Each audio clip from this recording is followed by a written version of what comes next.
Hello, ധന്യസ് kitchen ചാനലിലേക്ക് എല്ലാ കൂട്ടുകാർക്കും സ്വാഗതം.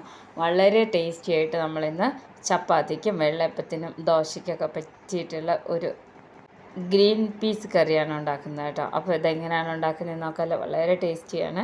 അപ്പോൾ ഇതിനായിട്ട് ഞാനിവിടെ ഒരു 1.5 കപ്പോളം ഗ്രീൻ പീസ് എടുത്ത് തലേ ദിവസം വെള്ളത്തിൽ കുതിർത്താൻ വേണ്ടി വെക്കുകയാണ് കേട്ടോ.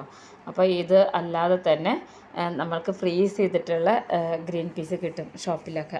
അതാണെങ്കിൽ കുഴപ്പമൊന്നുമില്ല. ഇതിപ്പോൾ എല്ലാവർക്കും പെട്ടെന്ന് കിട്ടുന്നത് ഇതുപോലെ പാക്കറ്റായിട്ട് വരുന്ന ഗ്രീൻ പീസാണ്. അപ്പോൾ 1.5 കപ്പോളം എടുത്തിട്ടുണ്ട്. കഴുകിയെടുത്തതിന് ശേഷം വെള്ളത്തിലിട്ട് തലേ ദിവസം ഇതുപോലെ കുതിർത്താൻ വയ്ക്കണം. രാത്രി മുഴുവനും ഇതൊന്ന് കുതിർന്ന് വരാൻ വേണ്ടി വെയിറ്റ് ചെയ്യണം. അപ്പോൾ ഞാനിവിടെ കാലത്ത് അടച്ചു വെച്ചിട്ടുണ്ടായിരുന്നു. എടുത്ത് നോക്കി, ഇത് അത്രയും നന്നായിട്ട് കുതിർന്ന് വന്നിട്ടുണ്ട്. ഇതിന് ആ ഒരു ഒറിജിനൽ ഗ്രീൻ പീസിൻ്റെ കളറൊക്കെ വന്നിട്ടുണ്ട് കേട്ടോ. അപ്പോൾ എങ്ങനെ വെച്ചാലും നല്ല ടേസ്റ്റാണ് ഗ്രീൻ പീസ്. അപ്പോൾ ഇതിനി കഴുകിയെടുത്തതിന് ശേഷം നമുക്കിതൊരു കുക്കറിലേക്ക് ഇട്ട് കൊടുക്കാം. അപ്പോൾ അതാ കുക്കറിലേക്ക് മുഴുവനായിട്ടും ഇട്ട് കൊടുത്തിട്ടുണ്ട്. ആദ്യം ഇത് വേവിച്ചെടുക്കാൻ വേണ്ടിയിട്ടാണ് കേട്ടോ. ഇനി ഇതിലേക്ക് ഇത് വേകാൻ ആവശ്യമായിട്ടുള്ള വെള്ളം ചേർത്ത് കൊടുക്കണം. വെള്ളം നമ്മൾ ഇത് വെന്ത് കഴിഞ്ഞാലും നമുക്ക് കറിയാണ്, ഒഴിച്ച് കറിയാണ് ഉണ്ടാക്കുന്നത് കേട്ടോ. അപ്പോൾ അതിനായിട്ട് ഞാനിവിടെ അത്യാവശ്യം വെള്ളം ഒഴിച്ച് കൊടുക്കുന്നുണ്ട്. ഏതാണ്ട് ഒരു 3.5 കപ്പോളം തന്നെ വെള്ളം ഒഴിച്ച് കൊടുക്കുന്നുണ്ട്. അപ്പോൾ ഗ്രീൻ പീസ് പല രീതിയിലായിരിക്കും ഇതിൻ്റെ വേഗം കേട്ടോ. ഇനി ഇതിലേക്ക് 1 സ്പൂണോളം ഉപ്പിട്ട് കൊടുക്കുന്നുണ്ട്. 1/2 സ്പൂണോളം മഞ്ഞൾപ്പൊടിയും കൂടെ ചേർത്ത് കൊടുക്കുന്നുണ്ട്. അപ്പോൾ ഗ്രീൻ പീസിന് കറക്റ്റ് ഒരു അളവ് കിട്ടാൻ വേണ്ടിയിട്ട് ഇതുപോലെ വെള്ളം മേലേക്ക് നിൽക്കണം കേട്ടോ. എന്നാലാണ് അത്യാവശ്യം ചാറ് കറിയായിട്ട് ഉപയോഗിക്കാൻ പറ്റും. ഇനി കുക്കർ അടച്ച് വെച്ചതിന് ശേഷം ഞാനിതൊരു 3 വിസിൽ വരുന്നവരെ വെയിറ്റ് ചെയ്യുന്നുണ്ട്. 3 വിസിൽ പോയി കഴിഞ്ഞതിന് ശേഷം നമുക്കിത് തുറന്ന് നോക്കാം. അപ്പോൾ നമ്മുടെ ഈ ഒരു ഗ്രീൻ പീസ് നന്നായിട്ട് എനിക്ക് വെന്ത് കിട്ടിയിട്ടുണ്ട്. അപ്പോൾ വേഗ് നോക്കി വേണം കേട്ടോ. അത്യാവശ്യം നല്ലോണം വേഗുള്ളതൊക്കെ ആണെങ്കിൽ ഒരു 4 വിസിലൊക്കെ പോകേണ്ടി വരും. അപ്പോൾ ഗ്രീൻ പീസ് ഇങ്ങനെ നന്നായി വെന്ത് വന്നു കഴിഞ്ഞാൽ ഇതിൻ്റെ ആ തൊലി ഉണ്ടല്ലോ, ആ തൊലിയൊക്കെ ഇങ്ങനെ മേളിൽ നിൽക്കുന്ന കാണാം. അപ്പം ഞാൻ ഇതുപോലെ ഉണ്ടാക്കിയെടുക്കുമ്പോൾ ഈ തൊലിയൊക്കെ ഞാൻ ഇങ്ങോട്ട് ഇതിൻ്റെ മേളിൽ നിന്ന് പതുക്കെ ഇങ്ങോട്ട് എടുക്കും കേട്ടോ. ഇതിന് ഒരു കട്ടിപ്പ് പോലെ എനിക്ക് തോന്നാറുണ്ട്. പക്ഷെ അത് ചെയ്യണമെന്നല്ല, ഇത് ഓപ്ഷനിലാണ്.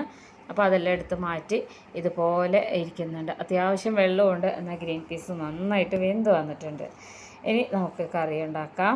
ഞാനിവിടെ ഒരു കടായി സ്റ്റൗവിൽ വെച്ചിട്ടുണ്ട്. ചൂടായി വരുമ്പോൾ അതിലേക്ക് സൺഫ്ലവർ ഓയിലാണ് ചേർത്ത് കൊടുക്കുന്നത്. ഒരു 3 ടേബിൾ സ്പൂണോളം സൺഫ്ലവർ ഓയിലും. ഇനി ഇതിലേക്ക് ചൂടാവുന്നതിൻ്റെ മുന്നേ തന്നെ ഞാനിവിടെ മല്ലിപ്പൊടി ചേർത്ത് കൊടുക്കണം ആദ്യം കേട്ടോ. 1.5 സ്പൂണോളം മല്ലിപ്പൊടി ചേർത്ത് കൊടുക്കുന്നുണ്ട്. 1/2 സ്പൂണോളം കുരുമുളക് പൊടി ചേർത്ത് കൊടുക്കുന്നുണ്ട്. ഒരു 1/2 സ്പൂണോളം തന്നെ ഗരം മസാലപ്പൊടിയും കൂടെ ചേർത്ത് കൊടുക്കുന്നുണ്ട്. ഇനി ഇത് നന്നായിട്ടൊന്ന് മൂപ്പിച്ചെടുക്കണം. നമ്മളിതിൽ ഒട്ടും തന്നെ മുളക് പൊടി ചേർത്ത് കൊടുക്കുന്നില്ല. അപ്പോൾ ഇതിൽ നമ്മൾ കുരുമുളക് പൊടിയും പിന്നെ എരിവിനായിട്ട് ചേർത്ത് കൊടുക്കുന്നത് പച്ചമുളകുമാണ് കേട്ടോ. അപ്പോൾ ഇനി ഇത് വളരെ ലോ ഫ്ലെയിമിലിട്ട് ഇതിനെല്ലാം കൂടെ ഒന്ന് മൂപ്പിച്ചെടുക്കണം. അപ്പോൾ മൂപ്പിച്ചെടുത്തതിന് ശേഷം ഇതുപോലെയാണ് ഇരിക്കുക. ഇനി ഇതിലേക്ക് ബാക്കി ഐറ്റംസ് ചേർത്ത് കൊടുക്കാം. ഇഞ്ചി വെളുത്തുള്ളിയും കൂടെ ചതച്ച് വെച്ചതാണ് കേട്ടത്. അത് ഒരു 2 സ്പൂണോളം ഇട്ട് കൊടുക്കണം. പിന്നെ ഇനി ഇതിലേക്ക് ഒരു 2 പച്ചമുളക് ഇതുപോലെ ഇങ്ങനെ കീറിയിട്ട് കൊടുക്കാം. ഒരു പിടി കറിവേപ്പില ചേർത്ത് കൊടുക്കാം. ഇനി നമ്മളിതിലേക്ക് ഇതൊന്ന് ഇളക്കി കൊടുക്കണേ. ഈ കറിവേപ്പിലയൊക്കെ നന്നായിട്ടൊന്ന് മൂത്തിരുന്ന നല്ലൊരു മണമാണ്. ഇനി നമ്മളിതിലേക്ക് ഒരു 3 സവാള അരിഞ്ഞെടുത്തതാണ് കേട്ടോ. അപ്പോൾ നീളത്തിൽ അരിയണമെങ്കിൽ അരിയാം, കൊത്തി അരിയണമെങ്കിൽ അരിയാം. എനിക്കിപ്പോൾ കുറച്ചുകൂടെ കൂടുതൽ ഇഷ്ടം ഇങ്ങനെ അരിഞ്ഞെടുക്കുന്നതാണ്. 3 മീഡിയം സവാള എടുത്താൽ മതി. അപ്പോൾ നന്നായിട്ട് ഈ ഒരു രീതിയിലൊന്ന് ഇളക്കി കൊടുക്കണം.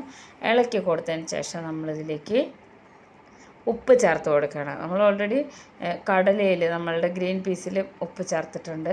പിന്നെ മസാലയിൽ ഞാനൊരു 1/2 സ്പൂണോളം ഉപ്പും കൂടെ ചേർത്ത് കൊടുക്കുന്നുണ്ട്. ഇനി ഇത് നന്നായിട്ടൊന്ന് ഇളക്കി കൊടുക്കണം. ഒട്ടും തന്നെ മുളക് പൊടി ഇതിൽ ചേർക്കുന്നില്ല എന്നുള്ളതാണ് കേട്ടോ. കുരുമുളക് പൊടി ചേർത്തിട്ട് ഗ്രീൻ പീസ് കറി ഉണ്ടാക്കുമ്പോൾ നല്ല ടേസ്റ്റാണ്. അപ്പോൾ ഇത് ഒന്ന് ഇളക്കി കൊടുത്തതിന് ശേഷം നമുക്കിതൊന്ന് അടച്ച് വയ്ക്കാം. ഈ സവാള ഒന്ന് ചെറുതായിട്ടൊന്ന് വഴന്ന് വരാൻ വേണ്ടിയിട്ടാണ് ഈ അടച്ച് വയ്ക്കുന്നത്. അടച്ച് വയ്ക്കുമ്പോൾ എപ്പോഴും ലോ ഫ്ലെയിമിലിട്ട് കൊടുക്കണം കേട്ടോ. ഒരു 2 മിനിറ്റ് മാത്രമേ ഞാനിത് അടച്ച് വെച്ചിട്ടുള്ളൂ. അപ്പോൾ അതാ നന്നായിട്ട് ഇങ്ങനെ ആയി വന്നിട്ടുണ്ട്.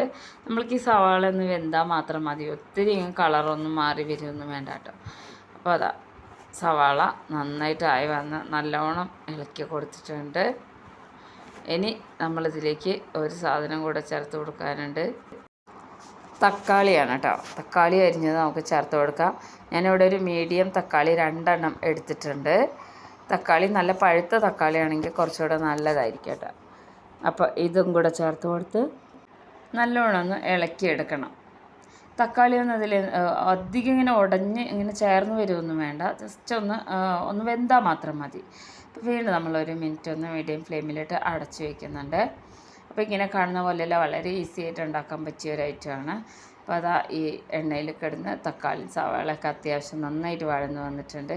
ഇനി നമ്മൾക്ക് ഇതിലേക്ക് എടുത്തു വെച്ചിട്ടുള്ള ഗ്രീൻ പീസ് ഇതിലേക്ക് ഇട്ട് കൊടുക്കാം. ആ വെള്ളത്തോട് കൂടി വേണം കേട്ടോ ഇതുപോലെ ഇട്ട് കൊടുക്കാൻ വേണ്ടിയിട്ട്.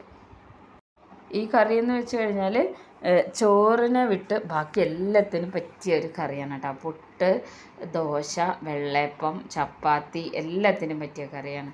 അപ്പോൾ നന്നായിട്ട് മീഡിയം ഫ്ലെയിമിലിട്ട് ഇതുപോലെ ഒന്ന് ഇളക്കി യോജിപ്പിച്ച് കൊടുക്കണം. ഇനി നമ്മൾ ഈ ഗ്രീൻ പീസ് വേവിച്ച കുക്കറിലേക്ക് ഒരു 1/2 കപ്പോളം ചൂടുവെള്ളമാണ് കേട്ടോ. ചൂടുവെള്ളം ഒഴിച്ചു കൊടുത്ത് അതും കൂടെ ഇതിലേക്ക് ഒഴിച്ചു കൊടുത്തിട്ടുണ്ട്. ഇതിന് പൊതുവേ നമ്മളെ ഗ്രീൻ പീസ് ഇങ്ങനെ വേവിച്ച് ഒരു കറി വയ്ക്കുമ്പോൾ ഒന്ന് ചൂടാറുമ്പോൾ കുറച്ച് കട്ടിയായിട്ടിരിക്കും. അപ്പോൾ അതില്ലാതിരിക്കാനും കൂടി വേണ്ടിയിട്ടാണ് കേട്ടോ കുറച്ച് വെള്ളം നമ്മൾ എക്സ്ട്രാ ഒഴിച്ച് കൊടുത്തിട്ടുള്ളത്. അപ്പോൾ ഇത് ഉപ്പൊക്കെ കറക്റ്റാണ്. ഇനി നമ്മൾ വെള്ളം ഒഴിച്ച് കൊടുത്തുകൊണ്ട് തന്നെ ഒന്ന് തിളച്ച് വരുന്ന വരെ ഒന്ന് അടച്ച് വയ്ക്കുക കേട്ടോ. പെട്ടെന്ന് തന്നെ തിളച്ച് വരും. മീഡിയം ഫ്ലെയിമിലിട്ട് കൊടുത്താൽ മതി.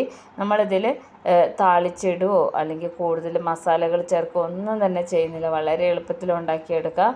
ഗ്രീൻ പീസ് ഇഷ്ടമില്ലാത്തവർ പോലും കഴിച്ചു പോകണം, അത്രയും രുചിയാണ് കേട്ടോ അതിന്. നമ്മൾ ഒരുപാട് മസാലകളൊന്നും ഇതിൽ ആഡ് ചെയ്തിട്ടില്ല. അപ്പോൾ എല്ലാവരും ഉണ്ടാക്കി നോക്കണം. ഫ്രണ്ട്സിനൊക്കെ ഒന്ന് ഷെയർ ചെയ്ത് കൊടുക്കണം. നമ്മുടെ വീഡിയോ കണ്ടുകൊണ്ടിരിക്കുമ്പോൾ തന്നെ ചാനലൊന്ന് സബ്സ്ക്രൈബ് ചെയ്ത് വെക്കണേ. അപ്പോൾ നമ്മുടെ കറി ഇവിടെ റെഡി ആയിട്ടുണ്ട്. സ്റ്റൗ ഓഫ് ചെയ്തോ. ഇനി നമുക്ക് ഒരു പാത്രത്തിലേക്ക് മാറ്റാം. ഇത്രയേ ഉള്ളൂ. അപ്പോൾ എല്ലാവരും ഉണ്ടാക്കി നോക്കണേ, എല്ലാവർക്കും ഇഷ്ടപ്പെടും. അപ്പോൾ നമ്മുടെ ചാനലൊന്ന് സബ്സ്ക്രൈബ് ചെയ്ത് വയ്ക്കാൻ മറക്കരുത് കേട്ടോ. അപ്പോൾ ഇതുപോലെയുള്ള ഈസി റെസിപ്പീസുമായിട്ട് അടുത്ത വീഡിയോയിൽ